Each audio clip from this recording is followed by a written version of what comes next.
పెళ్లి తంతు ముగిసిన తర్వాత మొట్టమొదట వధూవరులకు పంతులు గారు అరుంధతి నక్షత్రాన్ని చూపిస్తారు. ఈ నక్షత్రాన్ని చూపించడం వెనుక ఉన్న రహస్యం ఏంటో ఈ వీడియోలో తెలుసుకుందాం. వీడియో పూర్తిగా చూడండి, నచ్చితే లైక్ షేర్ అండ్ ఫాలో అవ్వండి. బ్రహ్మదేవుని కుమార్తె పేరు సంధ్యాదేవి.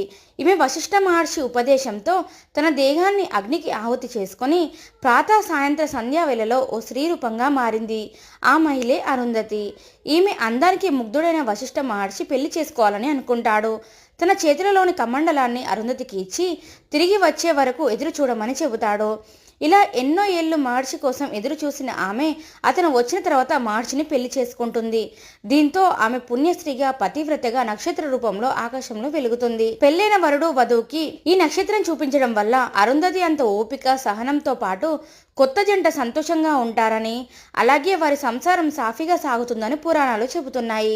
కేవలం ఈ నక్షత్రాన్నే కాదు, దీంతో పాటు వశిష్ఠ నక్షత్రాన్ని కూడా దర్శించమని చెబుతుంటారు.